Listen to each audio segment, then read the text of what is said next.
सदन को गुमराह करने की कोशिश न करें और यहाँ अनावश्यक बातों का उल्लेख नहीं किया जाना चाहिए। राहुल 2 फरवरी 2026 को leader of opposition Rahul Gandhi ने बजट सत्र के दौरान पार्लियामेंट में भारत और चीन के मुद्दों पर केंद्र सरकार को जबरदस्त तरीके से घेरने की कोशिश की, उनके ऊपर आरोप लगाए। दरअसल हमारे देश के जो पूर्व थल सेना प्रमुख है मनोज मुकुंद नरवणे, उनकी एक बुक है द 4 स्टार्स ऑफ डेस्टिनी और एक पत्रिका है द कारवां। इन दोनों का हवाला देते हुए राहुल गांधी ने केंद्र सरकार पर यह आरोप लगाए हैं कि यह बात है सन 2020 की अगस्त महीने में जो चाइनीज टैंक है, चीनी सेना के जो टैंक हैं, वो हमारा जो लद्दाख का पूर्वी इलाका है जहां कैलाश रेंज है, कैलाश की पहाड़ियां हैं, वहां तक वो पहुंच गए थे और हमारे भारतीय फौजों की जो चौकियां हैं उनके सामने आ गए थे। महज 500 मीटर से भी कम की दूरी भारतीय चौकियों और चीनी सेना के बीच में थी। स्थिति मानो ऐसा हो गया हो कि दोनों देश आमने सामने हो गए हो, eyeball to eyeball contact हो गया हो कि अब युद्ध आमने सामने का होगा। उस वक्त मौजूदा प्रधानमंत्री और गृह मंत्री और रक्षा मंत्री सब डर गए थे इस बात से और उन्होंने कोई फैसला नहीं लिया और सारा जिम्मेदारी जो है वो थल सेना प्रमुख मनोज मुकुंद नरवणे के कंधे पर डाल दिया। अब होना क्या था, ये आरोप जैसे ही लगा, जैसे ही राहुल गांधी ने बोला कि चाइनीज टैंक आगे बढ़ रहे थे, तभी रक्षा मंत्री राजनाथ सिंह, गृह मंत्री अमित शाह ने पुरजोर इसका विरोध किया और संसद में सबके सामने ही इस बात का खंडन किया। उन्होंने कहा कि ये आरोप एक मिथ्या है, आधारहीन है। संसद कार्य मंत्री किरण रिजिजू ने तो ये कहा कि एक ऐसे बुक का हवाला दिया जा रहा है जो बुक आज तक पब्लिश नहीं हुई है और उस बुक को प्रूफ के तौर पर संसद के पटल पे बिल्कुल नहीं रखा जा सकता है क्योंकि अभी तक वो पब्लिश नहीं हुई है। और ऐसी बात है तो लीडर ऑफ अपोजिशन को पूरे देश के सामने माफी मांगनी चाहिए।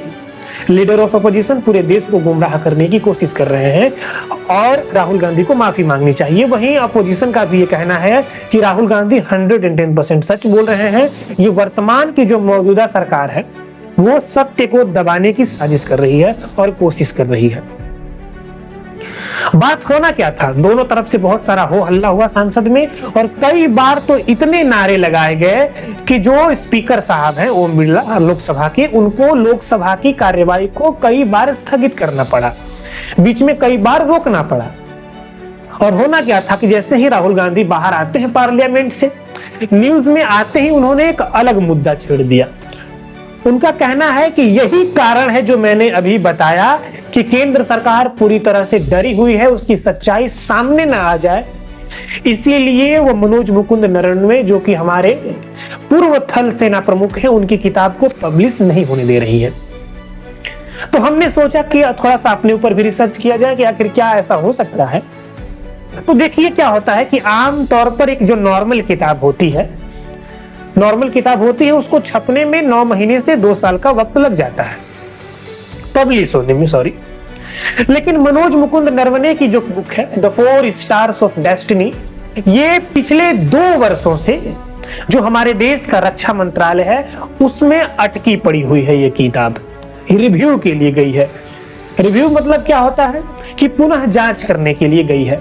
अब नियम ये कहता है कि कोई भी सैन्य अधिकारी वो अगर रिटायर्ड हो चुका है, अगर कोई पुस्तक इस प्रकार की लिखता है जिस पुस्तक में सैन्य विवरण हो, अब जाहिर सी बात है कि मनोज मुकुंद सैन्य पुराने प्रमुख रहे हैं, तो उनकी ये जो बुक है इसमें सारा योजना लिखा गया है कि अग्निवीर योजना क्या है, क्या इसके फायदे हैं, या हमारे सरकार ने जो भी एक्शन लिया है, आर्मी का जो भी हालचाल रहा है, वो सब कुछ इस बुक में लिखा हुआ है।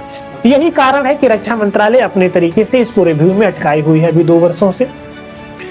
तो बहुत सारे लोगों का कहना है कि हाँ, अब स्थिति को देखते हुए ऐसा लग रहा है कि सरकार नहीं चाहती है कि ये बुक पब्लिश हो।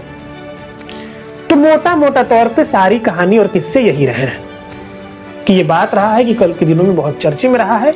बाकी आपका क्या राय है कमेंट सेक्शन में जरूर बताइएगा।